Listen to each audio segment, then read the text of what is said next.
He has starred in some of your favorite shows, Valerie, The Hogan Family, Twilight Zone, the movie. We're talking about Jeremy Licht. Yes, former child actor. He's also a wonderful director, and he is here right now on.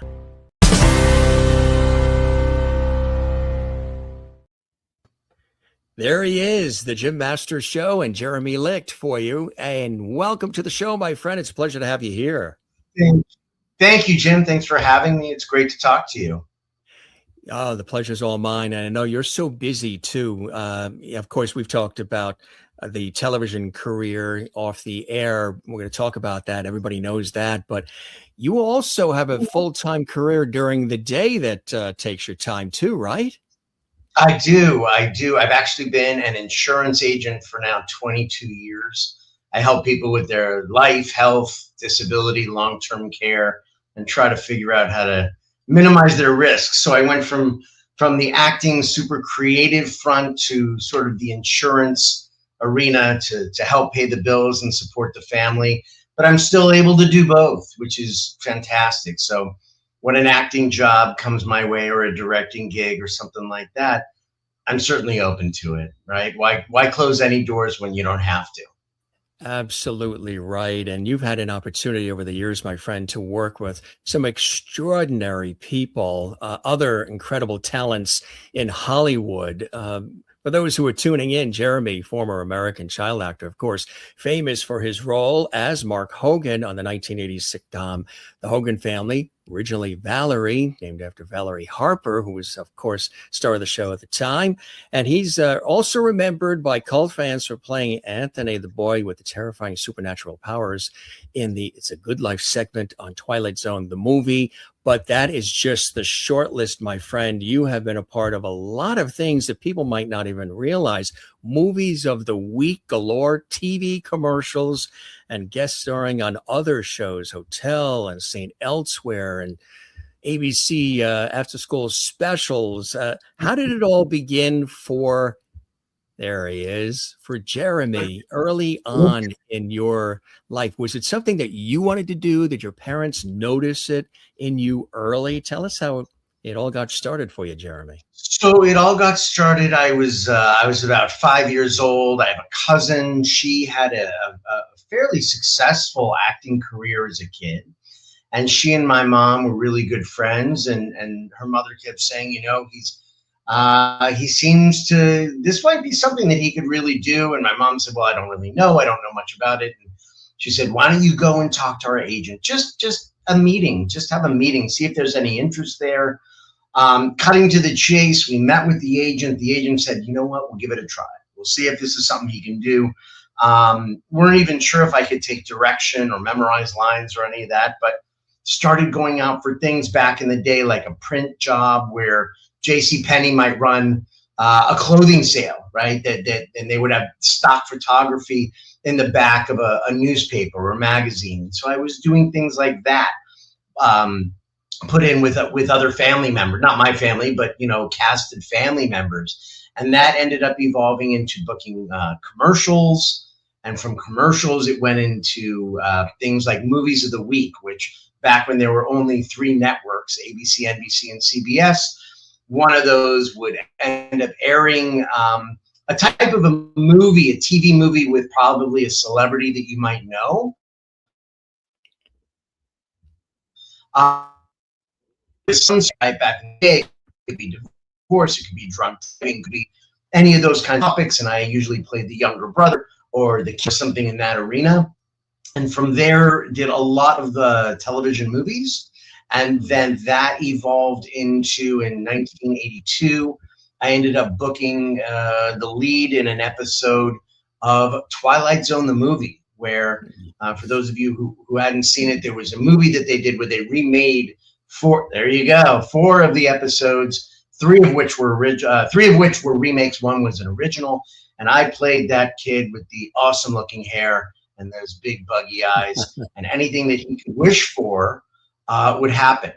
And it was really a leaping off point in my career. I don't know that I realized it quite at the time how big that was going to be. working with some absolutely unbelievable people, including Joe Dante, who was the director of that, and Kathleen Quinlan and William Shallard, all kinds of amazing actors and talent behind the scenes. And it was produced by a guy no one's ever heard of named Steven Spielberg, but he never really did anything after that. So I got really lucky, and I had an incredible experience shooting that.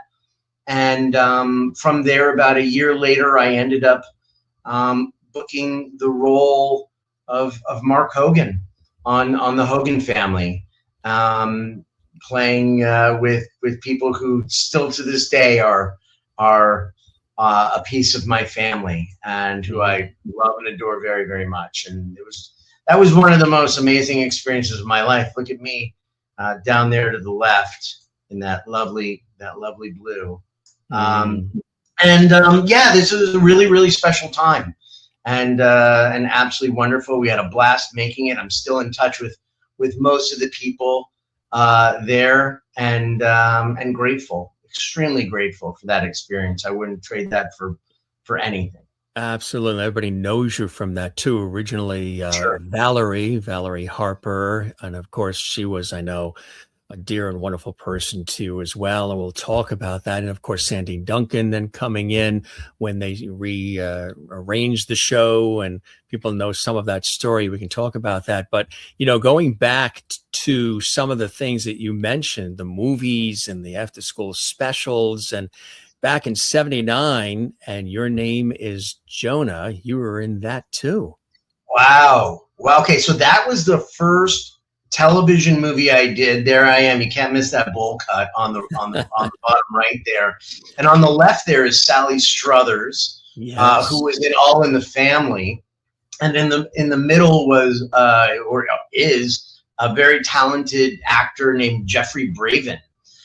So I booked this role. It was my first TV movie, and they literally put my mom. I was 6 years old there on the right, and they put my mom and I on a flight from Los Angeles to New York, and we were in New York, I want to say 2 or 3 weeks.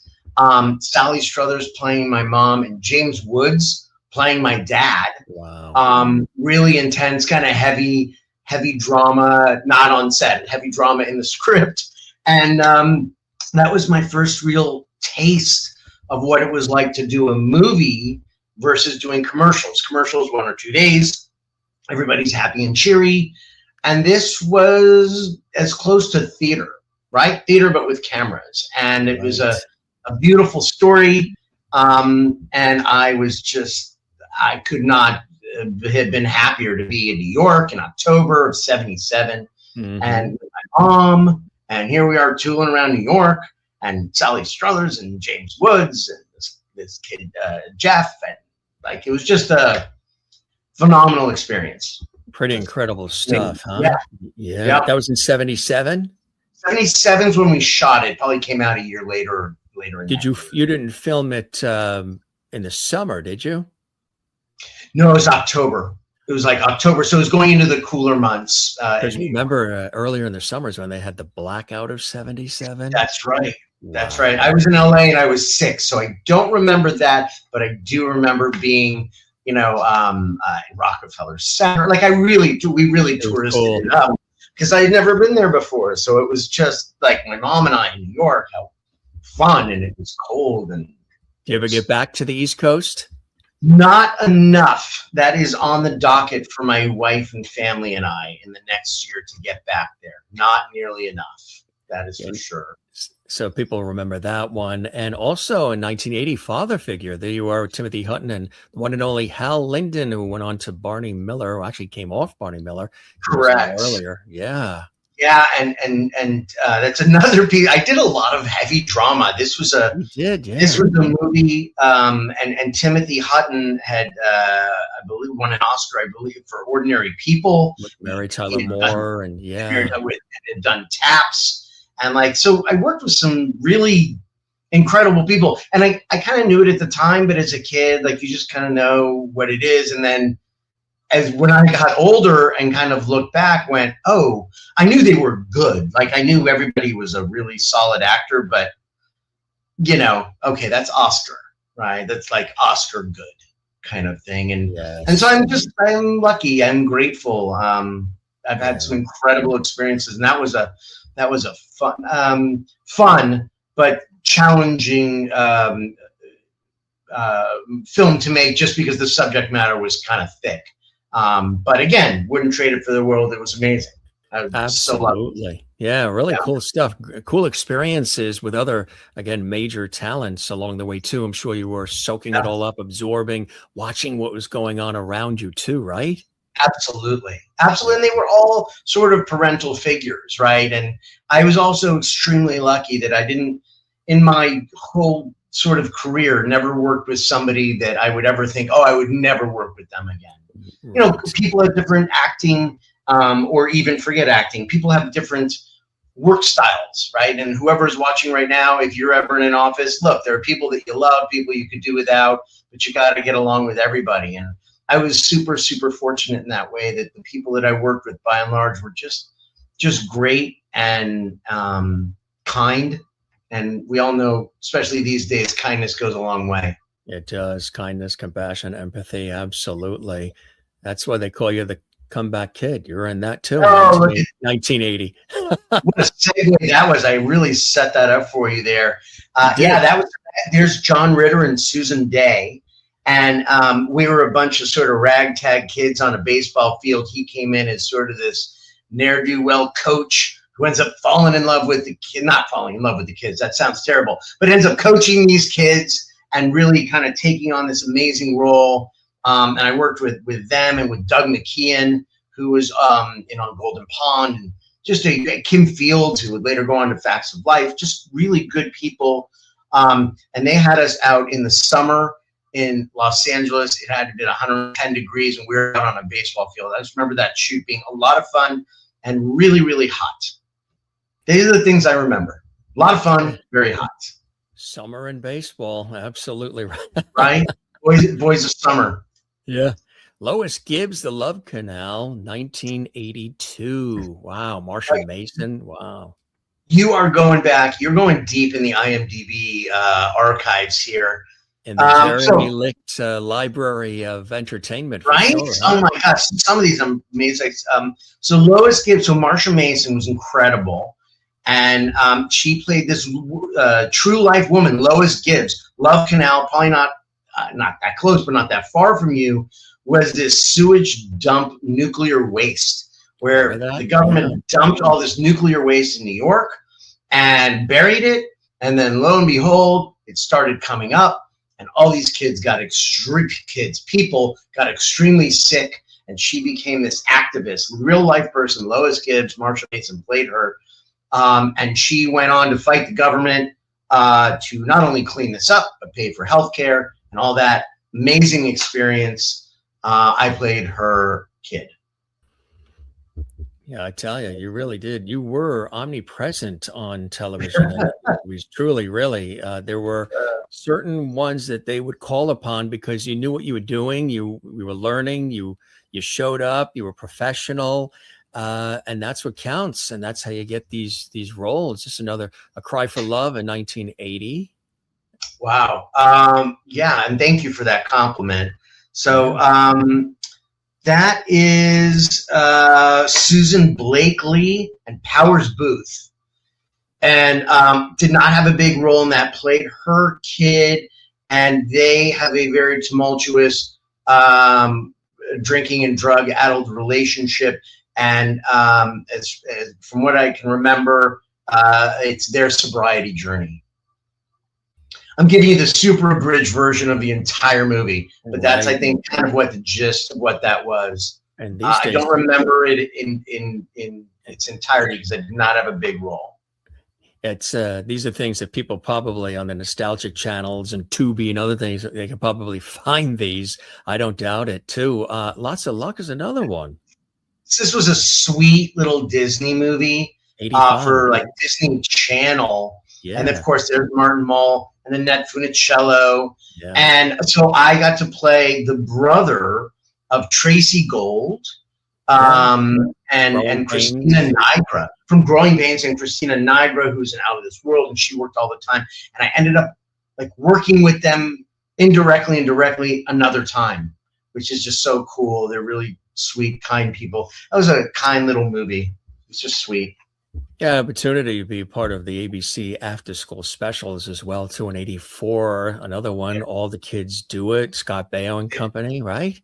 Yes, somehow I made the top credits there with George Sunda and Scott Baio. So I played Scott Baio's younger brother. He had a very, not he, Scott character, had a very promising diving career. And it turns out drinking and driving is bad, and he found that out. And it's an after-school special with a lesson involved. Don't want to give the whole thing away. In case people search for it, right? Exactly. You know, something else too in '81, All the Way Home, talk about Sally Field, William Hurt. And me with that adorable haircut. So I had that too. They used to say the word bangs. They were bangs. So they were bangs. Jim Masters and Jeremy Licht had this way before Justin Bieber ever came out with it. See, we were foreshadowing the future, if you will. He set the trend. So this was a really cool project. So this was a play called All the Way Home, based on, it was a movie called All the Way Home, based on a play called A Death in the Family. You're making me go way back in the brain here. I'm not even looking at my computer. No. I don't even have this up. Okay, so it's rising up. it is, right? So it's a period piece, 1800s. You can tell by our lovely attire there. By the way, I was 12. If you show that picture again, I was 12 playing 6. So you have Sally Field and William Hurt. I am their son, period piece in Tennessee. We rehearsed this for 3 months in Los Angeles. And then one night, and the cast was insane. It was them and Ned Beatty and Polly Holiday. And like, it's an IMDb of who's who at that time. So we rehearsed for 3 months. Then we went to USC and we filmed it, literally put it up on the stage there with cameras. And it was on live around the holidays, live in New York as we were filming it, and then tape delayed back to California 3 hours later. So if there were mistakes made, it was on live NBC New York for 2 or 3 hours and then tape delayed back. It was amazing. Again, a very heavy piece of theater, not the lightest thing you've ever seen, but just an incredible experience of, talk about professionals like at the top of their art. And I was the kid. And it was incredible. From an acting standpoint, you better be on, because it's going to be on TV in New York, and there are no do-overs. There's no cuts. And it was amazing. It was big theater. Really cool to do it that way. Yeah, that's the way they used to do it when TV first started, right? Everything live and whatever happened. It was live and mistakes. The show must go on. And it was... wow, it was a very powerful piece. I haven't seen it in a long time, but I remember the work involved was but a lot. It's in the history of books. So, of course, being on other television series, beloved television series as well, Hotel and St. Elsewhere, very special episode. St. Elsewhere. So St. Elsewhere, I want to say Bonnie this. Bartlett on recently, and she was wonderful. Oh, she was incredible. So that show was sort of, I want to say, one of the early procedurals, right? Yes. It wasn't the earliest, but like a hospital procedure. It pre-did ER and now, of course, the pit, all that kind of stuff. So there I was. I'm working with David Burney at the time. And I want to say that was in the first season of Hotel. And, if you're I don't want to give a spoiler alert here, but I'll just say there was no way that I was ever going to be able to be on that show again. Not because of me, but unfortunately the character didn't turn out so great for him. But it was amazing. And it's funny because this was first season St. Elsewhere, and I think they went on to 7, 8, 9, 10 seasons. So remarkably successful and a very well done show. Absolutely. Yes. So So yeah, many. that was one of the episodes. That is so cool. And yeah, Bonnie Bartlett was on with us recently, and she really was a delight. Somebody else who was with us that you had an opportunity to work with too was Donna Pescow. People know from Saturday Night Fever, yeah, but also her old Yeah. series, Angie. And you had an opportunity to work with these fine folks and Doris Roberts and everybody. What was it like? How'd this come about for you and being on Angie? So I'll tell you the cool thing about Angie. So for those of you who do know, Angie it was just a cute, adorable show in the, I want to say, early 80s.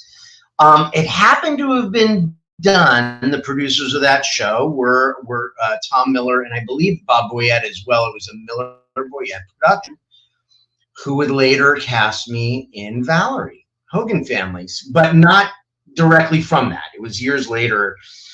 But I booked a really cute episode of that show. I played one of, Robert Hayes, who you guys must know from Airplane, come on now, played a doctor, and he was the husband of Donna Pescow. And I played one of his patients, and she had to deliver news to him that she bought a house, and I was on the table, and he's chasing me around, and it was super cute. And I remember working, I only had a scene with the two of them because I was like a patient in waiting room, but I remember Donna Pascow's sister in the show, played by Deborah Lee Scott, may she rest in peace, was just so sweet. And I will tell you that as a kid on a set, when you come in as a guest star, I'll just say you never quite know what you're going to get because this is their show, right? This is like you're coming into their show. And they just could not have been nicer and sweeter, and you only have a certain amount of time to work with a child because they have to be in school a certain amount of hours. There's rules and regulations, and they just could not have been nicer. And ironically, I am friends with Donna Pescow on Facebook, and we private messaged. I said, you may probably don't remember me, but I actually did an episode of your show, Angie. And it was just kind of cute in that respect. So I love that you're kind of bringing up all of this other stuff, all of these other credits that I had, because a lot of the time people aren't as interested in this stuff. So it's kind of cool. Right. I think it's great to show the person's complete body of work and not just the maybe major thing they were known for, because all these things are part of the story and part of you. And they, you get a chance to see you in different roles, different looks, different experiences, which I think is really awesome, even during the time when everybody that was anybody in Hollywood would be on the magazines. I mean, come on now. Look, first of all, at this point, I mean, look at that hair. That is, I mean, I'm missing some of that now, but that was strong. So I'll tell you a very funny thing about that picture. So my character on Hogan Family or Valerie, whatever you want to call it, I will respond to. All of the above, right? Yeah. All of the above. I'll take it. I don't care. Was very straight-laced, right? And so in teen magazines, it was pretty straight-laced. And this was, I want to say, 87, 88-ish, just looking at kind of where I was. And I had a guy that I knew named Randy. And Randy was sort of arranged the publicity shoots for the teen magazines. In this case, there's 16 magazine, but there was Bob and all these very teen Tiger Baby, all of right? Them. Yeah. And he said, I want you to do something very different. I said, well, what is that? And he said, I want something edgier. I think we need to show a different side of you, right? He was sort of on the marketing front. And we're like, what do you, my mom and dad, what does that mean? And he said, I want something like ripped jeans, sort of, he shot a lot of rock stars, okay? Which at the time, if you take a look at that picture, right, could look like a lot of the hair bands of the 80s, where sort of not slick back hair, but kind of gelled up hair. And look at that t-shirts kind of rolled up on the sleeves, the denim jacket, ripped jeans, very powdery blue, ripped jeans, no shoes, edgy, right? So and tucked in. So this was a very kind of edgy, I know by today's standards it's nothing, but in 88 for me was sort of like, what are they going to make of it? And the fans went crazy. They went crazy for like that photo shoot, which let's say, we shot for 2 hours and they picked 3 photos they liked, right? But I remember like it just being like this thing. Oh my God, this guy, and he's normally so straight-laced, and what was that? And then there were requests that would come in for things like, we want him shirtless. Well, that was a thing back in the day. Wasn't going to happen. This was like my mom and agent and all that. Not other actors, great, do that. My family was like, not happening, because, I don't know, just wasn't a thing. In any case, it was just very funny, like looking back on this of like what was edgy and what was not edgy. By today's standards, you're like, seriously? That was edgy? But it was. So it was just kind of amusing to look back on that stuff and see what people were into, right? Because they knew they knew you as this kid. Yeah. So there you go. You're that's it. That's a great comparison. That was very, very typical. That was probably an NBC shoot for my time. And look at that digital watch, rocking the digital watch. So yeah, that's kind of what it was. And funny. You did a lot of commercials along the way too, right? There was a couple where you were almost like a spokesperson in a way because you were on so much. Yeah, I did a bunch of commercials back in the day and some regional stuff, and I did a bunch of Texas Instruments stuff. I remember one was like that. Do you remember you pull the cord and a cow says moo and a dog says ruff, and did one of those, and one for a little like a calculator for kids. All the stuff that's on our phone now that we don't need all those other things for. But, but at the time, like I remember doing a bunch for Texas Instruments, which was great. So that's cool. Yeah, and sometimes so remembered for the commercials. Did you enjoy the commercials when you were doing them? I did. I mean, it was the type of thing. I remember like just career-wise that it was like print, like the stuff I talked about, like the back of a Sears catalog, or then it was commercials, a bunch of commercials, and some were regional and some were national, and the national were great, right? And then, like TV movies, and the TV movies then, just sort of a progression. So I did a bunch of commercials, but it was a finite amount of time. And then the movies came along, and those were, more meaty, right? You're really a character. Not to say the commercial aren't, but it's really more of there's more legs to it. There's more longevity to it.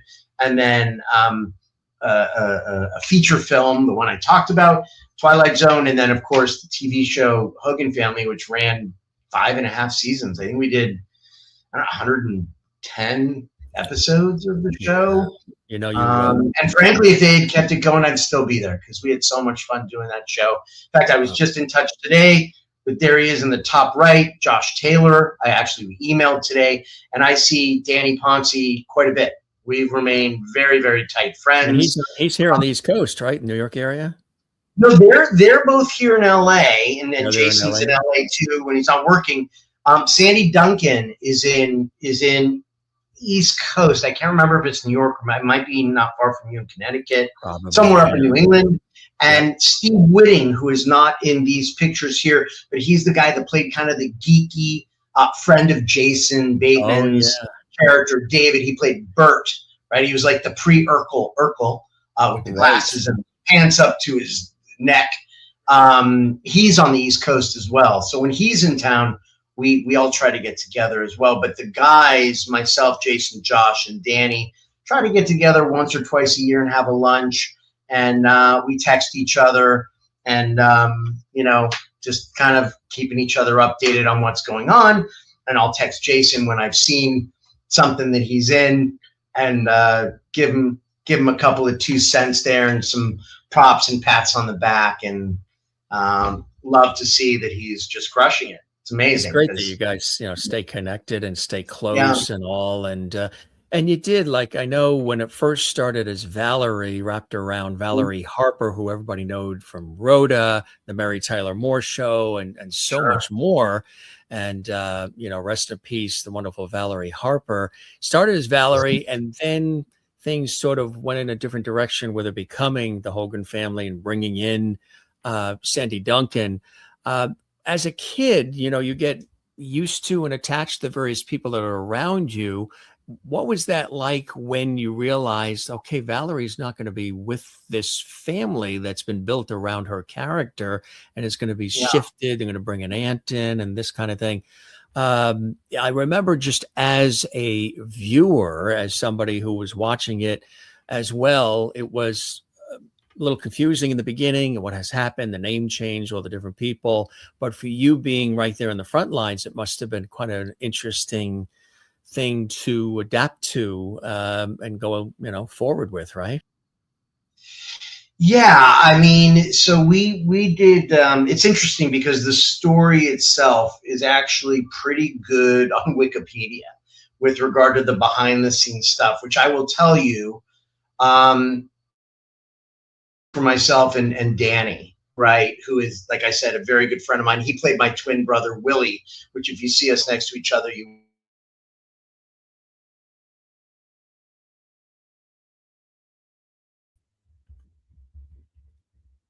2 years, 2 seasons, and then they had a big salary dispute in between seasons, and Valerie was there, and then Valerie wasn't there, and we were shooting the opening credits, and then it's not with Valerie, and then some of it is, and it was kind of a back and forth while they figured out behind the scenes what was going on.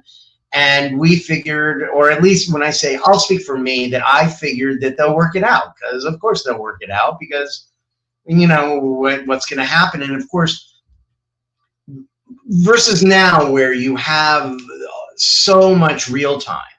Back then, this was not public. None of this stuff was going on publicly. And so we were doing these promos for the show and doing the opening credits, and then we went into the season, and we did a show with her, and then we did the same episode. They took her out, and I may be having my math off a little bit in the timeliness of it, but I will never forget being at home and getting a call. I was living with my folks at the time, and getting a call from my grandmother, who saw on something like Entertainment Tonight that Valerie Harper had been fired from our show. Mm. Okay? And that was news to us. And of course, my immediate reaction was, that is probably the end of the show. And I'm really sad, because we have a good thing going and we really like each other, and we put out a pretty good product. In my mind, and I really liked not just the cast, but we had a massive crew. It takes a lot of people to make that happen, and now these people are going to be out of jobs, and what's going to happen? And we all got called in, and we went in, and they were figuring it out. And again, it's, I'm a kid, and so I'm not privy to a lot of it, and I'm not really holding anything back. I've got no reason to, but I loved working with Valerie. She was great and a consummate professional, and she looked after us as like her own kids. And then the next thing you know is there's a meeting, and they're bringing in Sandy Duncan. And I only knew Sandy because I had seen her probably not long before in Peter Pan at the Pantages Theater. And okay, all right, well, that means we're still going, right? Like, we're not gone, and that must be good. And okay, all right, the show's still going. So at some point in the not too distant future, Sandy comes in, and we do a what they call a table read, which is basically we get the new script on a Monday. We all sit around the table with the writers and the producers and the director. We all have our scripts open. We read our lines, and Sandy's in there, and she's introduced as the aunt. And it's like the first episode of the third season. And there's a line in there from someone, not from Sandy, but from someone, that says, well, it's been 6 months since Mom died, and we're so grateful that Aunt Sandy has come in to be here. And that's how it was dealt with. There was a car accident that was mentioned, but any grieving by the characters had already happened. And then we're off and rolling. And I will tell you that privately, to her amazing credit, Sandy, the cast sort of met, and Sandy came in and said, I want you guys to know, I got cast in this role. I auditioned, right? I came in for this role. I am not looking to step on any toes. I am not looking to take over. I am looking to make a great product. And that was sort of our kickoff. And I will tell you that you could not have asked.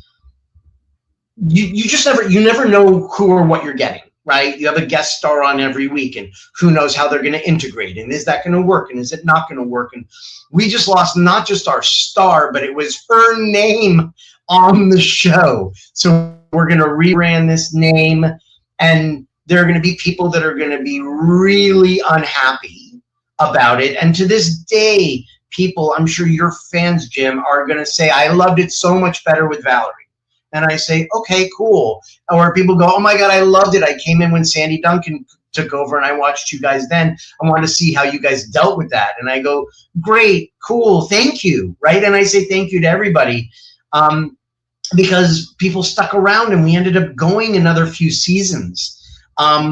Despite losing our star and our name and changing the name a few times and changing our network, we ended up at the end going from NBC to CBS and time slots all over the place, and people followed us. Like now, if you said, oh, there's a show on, and you go, what network is it on? Well, half the time I'm not sure if did I catch it on Max or Netflix, or was it network TV, right? It's harder to remember that because of the way we consume media these days. But back then, there wasn't as much of that. And to change networks is...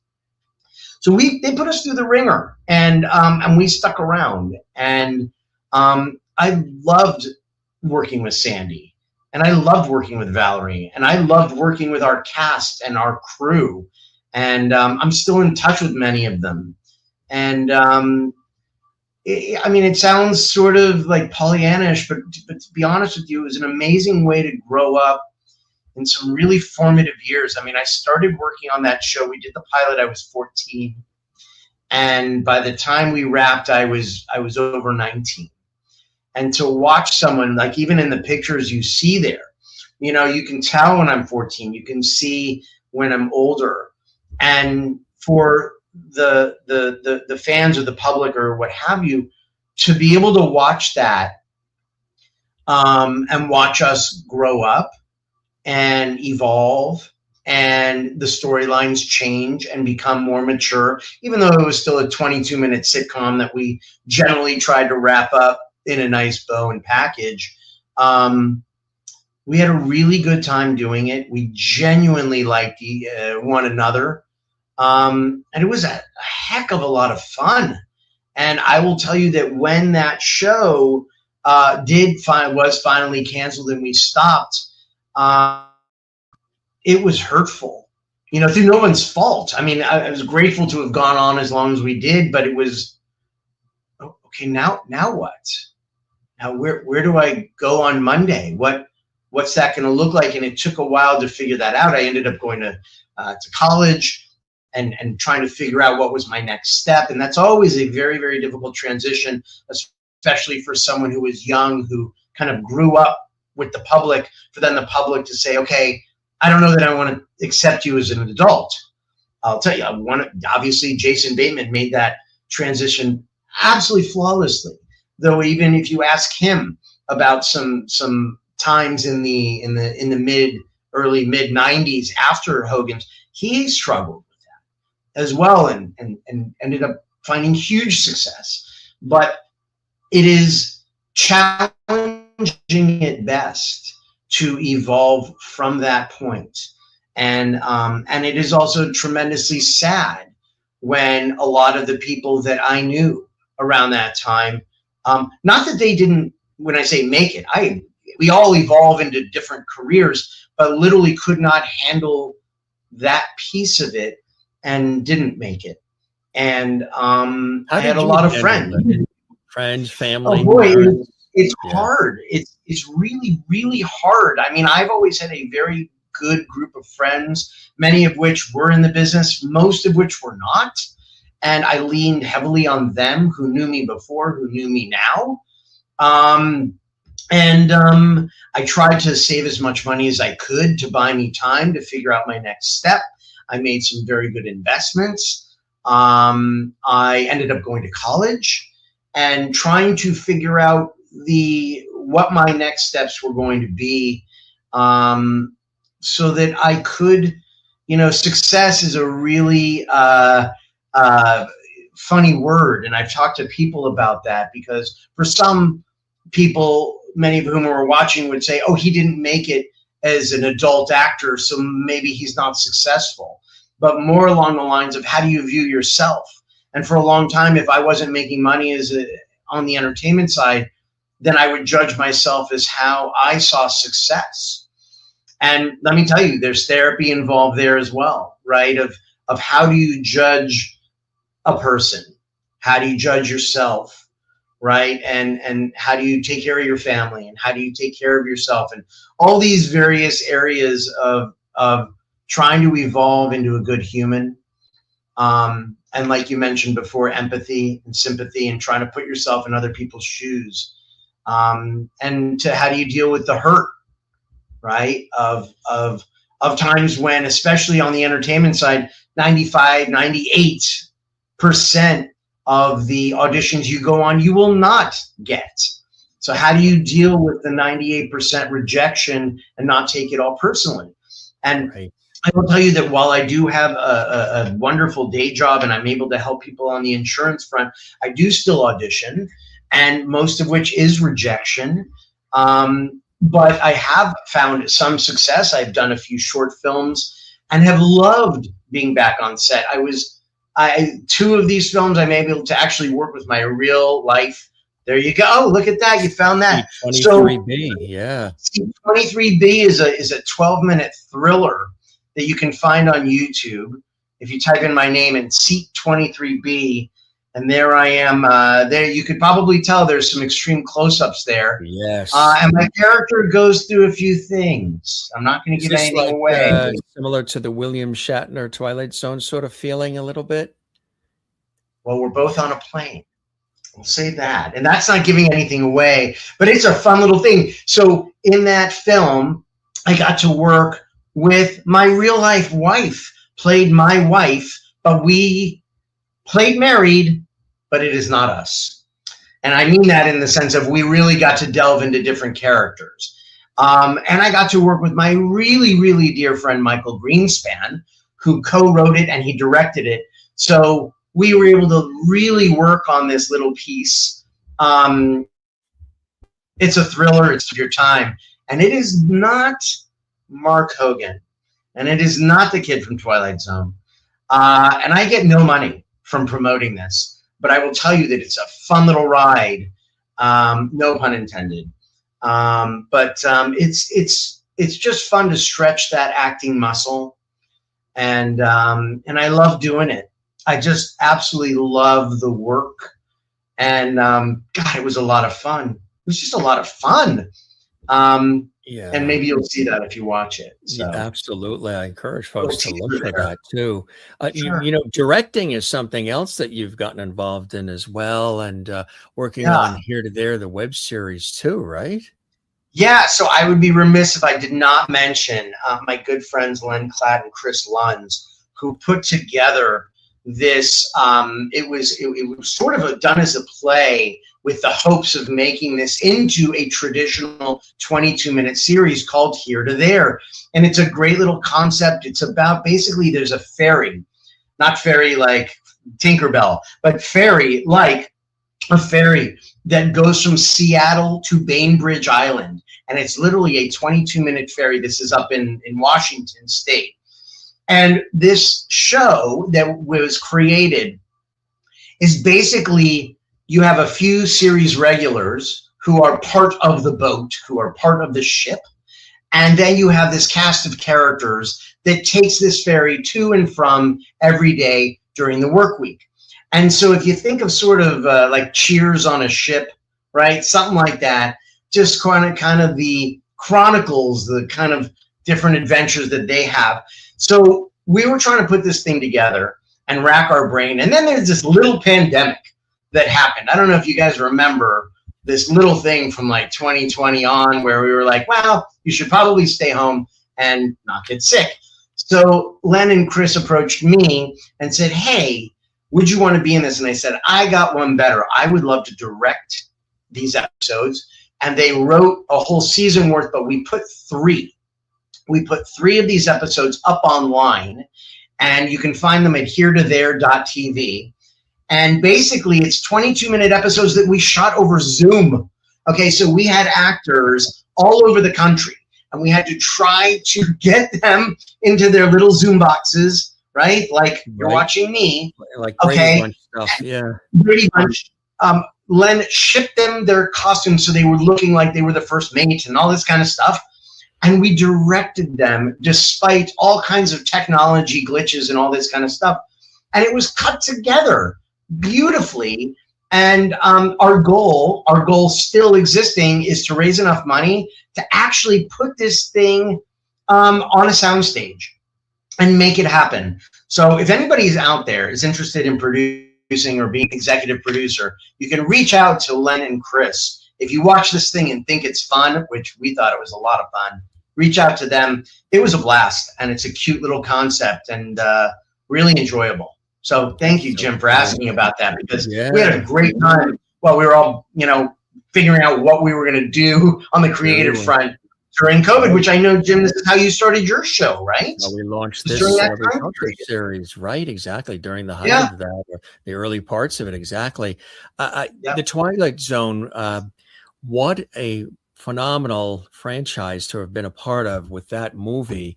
We had Anne Serling on. Rod Serling's daughter was a guest on the show. And we talked about Rod, of course, and his contributions to just humanity, not only just entertainment, and talking about the original Twilight Zone and everything that came after. And it was a breathtaking conversation. She's become a dear friend, and really uncanny talking about some of the things that Rod Serling wrote about that have come to pass in reality in later years. He just had this wonderful, intuitive way. What was it like to be a part of that? I know that a lot of different things went on during the filming of the movie, of course, but just to even have an opportunity to work with the Steven Spielberg and some of the other amazing cast, it's, this is in the annals of history, and you were a part of it. Yeah, no, this was one of the greatest sort of blessings of my life and my acting career, certainly, that it was the longest auditioning process I had been in to that point. I want to say 5 or 6, if not 7 auditions. I auditioned a few times, and then there was that tragedy, the awful helicopter accident that happened, and that shut everything down. But I hadn't even been hired yet. So they shot it as 4 separate films. And the one with Vic Morrow, rest his soul, was being shot when we were being cast. And so at some point down the road, 9-10 months later, my agent called and said, hey, they want to see you again for Twilight Zone. And I was incredibly pleasantly surprised that the product, or the production rather, was still going. So they called me. I went back in, and I walked into the room, and I had met Joe Dante on a previous audition. So I'd met him before, but they're sitting in the room with him. It was him and Steven Spielberg. And I'll tell you, it took a lot to get me, kind of excited, but seeing Steven Spielberg coming off of a little film like E.T. Was absolutely trying not to be starstruck and yet keep my cool to audition. And I did, and at some point booked that job, and we spent 3 months. It takes place in one day, so there were no costume changes. So for 3 months, we were all in the same costumes, shooting at Warner Brothers, not far in Burbank. And then they did an additional 3 to 6 months of post-production. It was all practical effects visual, real life puppets and all that kind of stuff. So being on that set was one of the greatest learning experiences of my life, because it was kind of the type of thing where my character was really isolated. And they did that purposely, right? Because everything sort of swirled around him. And if you haven't seen it, you will understand if you did, where my character has these powers. And it was a remake from a Billy Mooney originally did this back in the 60s. And so all of these adult characters are just swirling around my character, Anthony, and hoping not to upset him. And he really is a loose cannon. And so I would be in school on set, but away from the adults, and they would rehearse and rehearse and rehearse and rehearse. And then I would come in and we would just sort of rehearse it for camera. But I was not as privy to the energy level. And if you watch it, there's just a frenetic energy that they create. And as crazy as it sounds, my character is really this calm in the storm, because he is trying to, I'm going to use this word, and I don't mean it in a romantic way, but seduce the Kathleen Quinlan character to stay in the house with him, and that everything is really okay. And she knows everything is not okay, but she can't figure out why. And the audience is along for that ride with her, trying to figure out they are all acting so strangely. And this kid seems okay. Something might be a little off, but we're not in on it. And so the way that Joe Dante created it, and the circus that was the rehearsal and the practice, I did not even realize to that degree, because I was 12, 13-ish. I didn't realize until later what had been created. I knew it at the time. I read the script. I knew what the lines were, but the way that it was done, and the frenetic energy and the acting chops, that I was acting with people that, I mean, were absolutely legends. And if you look up that, that episode was a who's who of people that had been in not just, Twilight Zone episodes, but just who's who, not to mention an actress who played my sister in it, somebody named Nancy Cartwright, which if you listen to her voice, you may recognize as the voice of Bart Simpson, which is still going. And she booked that, I want to say 3-4 years, maybe, after we filmed in like 83. And she booked The Simpsons and has been off to the races ever since. And just really remarkable experience and talent pool. And again, I was just so lucky and fortunate to be a part of that, with an incredible talent pool. And as a kid, just watching and learning and soaking it up. Incredible. Did it give you a deeper appreciation for the original series and what Rod Serling contributed to humanity and to the entertainment world, to television and more? It did. I before that, wasn't as much of a sci-fi and Rod Serling, didn't have that knowledge base. I knew who he was. I mean, he's legendary. It's also amazing to me when you go and look back that there really weren't that many Twilight Zone episodes done, but the content and the twist on it is studied to this day. Like you were saying, some of these prognostications that he had done, and these things that he put together of these twists and turns that have come true, and just the mirror that he put up to us as a society, right? And even it's interesting, my daughter in one of her high school courses actually studied one of the episodes, and it had to do with crowd and mob mentality. Yes. And how that played then and how that plays now and what is still true, and really dissecting it.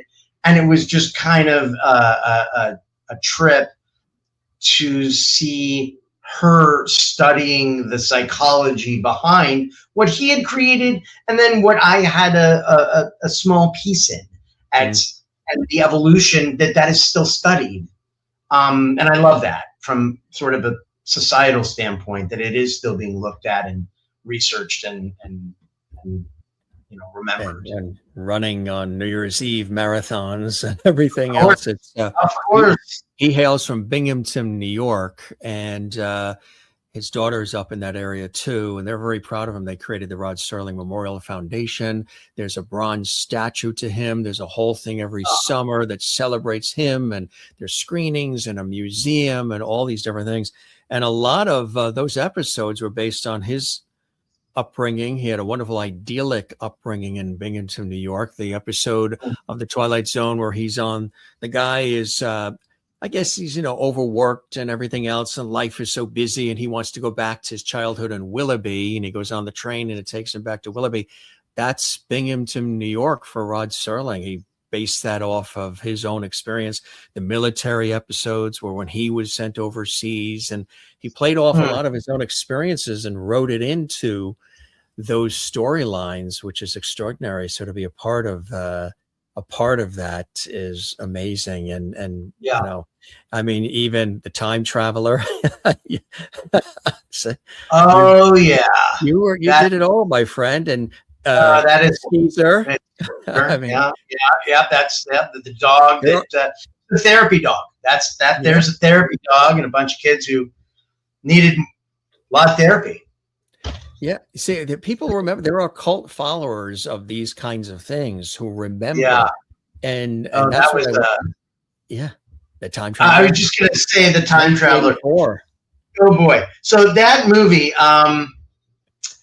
So that movie. You did a lot, kiddo. The pitch on that movie is, do you want to go to Mykonos and shoot a movie with Adrienne Barbeau and Keir Dullea for 3 weeks on Mykonos with your mom? That's the pitch. And I think we said yes, probably before reading the script. But we had a great time in Mykonos, and I will tell you again how here's life's little full circle. So apparently Adrienne Barbeau and my wife go to the same hairstylist in Los Angeles. And at one point, my wife sees her and tells me at home, and I go, the next time you see her, you have to tell her that you are married to me, because she will not believe it. I have not seen her since I was 10. And so the next time, my mom, that's Freudian, my wife does see Adrienne, who played my mom, and tells her, and Adrienne just couldn't have been nicer and was so sweet and couldn't believe, like, oh my God, wait, but I remember him at 10.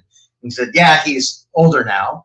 And it was just, like I said, I worked with some unbelievably great, amazing people. Like, I have these memories, whether the product was great or not, it was fun and enjoyable. And I would not trade any of that for anything. I really wouldn't. I wouldn't trade it for the world. I'm so lucky, fortunate to have been a part of all these projects. All these different projects. Adrienne Barbeau was just with us a couple of weeks ago, and she is a beautiful person inside and out. Really talented. We loved chatting with her. And of course, you worked with Edie McClure, who was the quintessential sort of Midwestern homemaker. That's her bag. Right. She nailed the Midwest housewife next door for years and years, and of course from Ferris Bueller's Day Off. I haven't seen her spoken with Edie in a long time, but I will tell you, such a professional. Just grew up, or I should say, came up through the Groundlings and improv, and had stories about Paul Rubens. She was part of his early days. If you watch his documentary, she's that. And, just an incredible, really, really talented woman. Amazingly talented.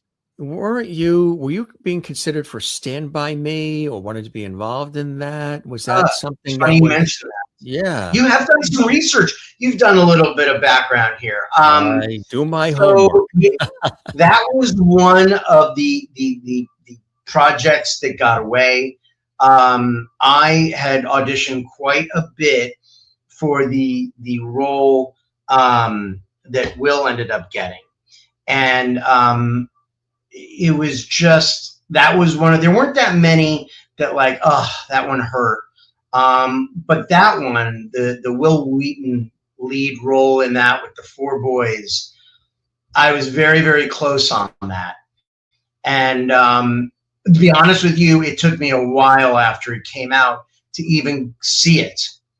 And when I did, I have to say that not only he, but all of them absolutely crushed it. It was so good, and he was so great and did such a beautiful job with that role.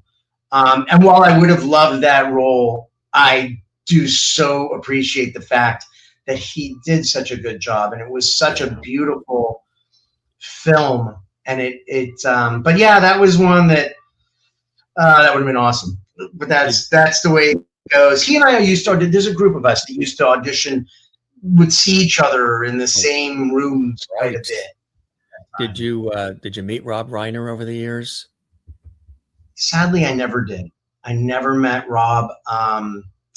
Man, that's a terrible tragedy there. I would have loved to have worked with him. I would have loved to have done anything with him. And he sadly will be terribly, terribly missed.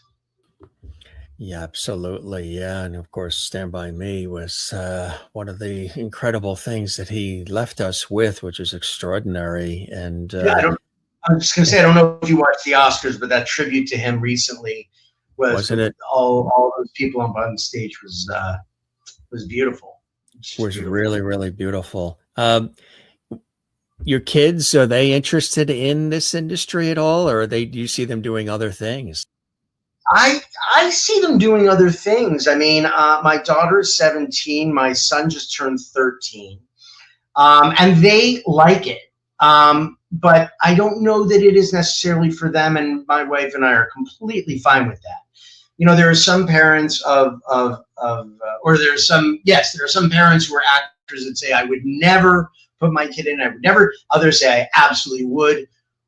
We are sort of the belief that if that is something that you want to pursue and it's on you, we will support you. If you don't want to do that, we will support you. If you want to be behind the scenes of anything, that's fantastic. My daughter is an incredibly talented artist and seamstress. She can make clothes and put things together. I have a certain artistic in front of the camera, behind the camera. I can see different things, but her talents are, I mean, she can just draw out of nowhere. I have no drawing talent whatsoever. My wife doesn't either.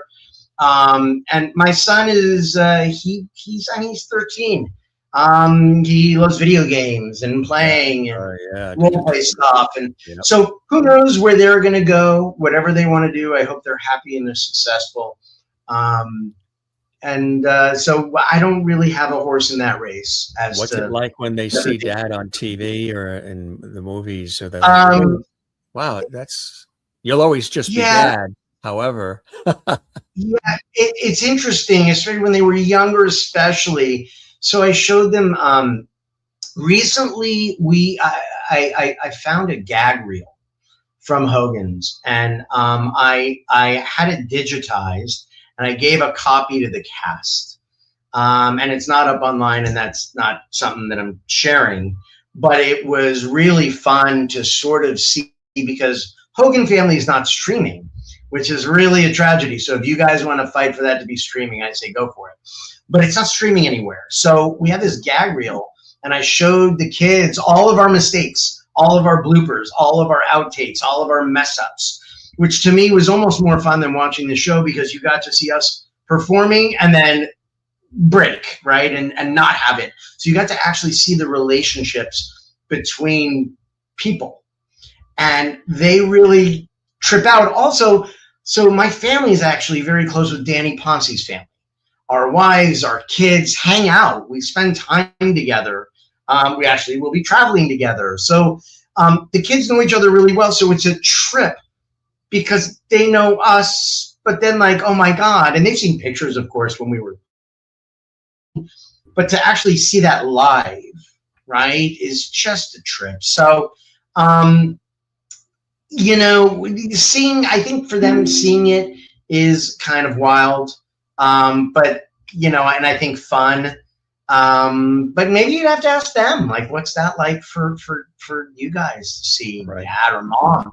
And then we did, like I said, this short film. My wife and I did this short film and showed the kids, and it was a little bit different.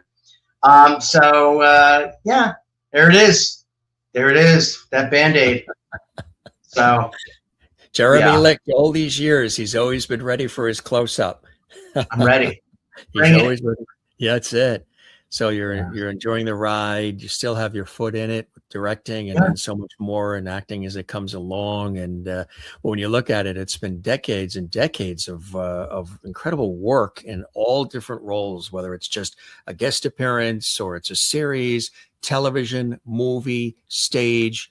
You've really touched upon it all, on camera, behind the scenes, making the magic to entertain all of us. And it's very, very cool, Jeremy. And I know you've got to pick your daughter up very soon. So we want to keep you too long, but I do want to keep that porch light on for you, my friend. We always tell all the guests they are absolutely welcome back here on the Jim Masters Show, and really a pleasure to get a chance to chat with you. I've always been a fan of your work, admired your work ethic and your ability to take on these roles and knock it out of the park.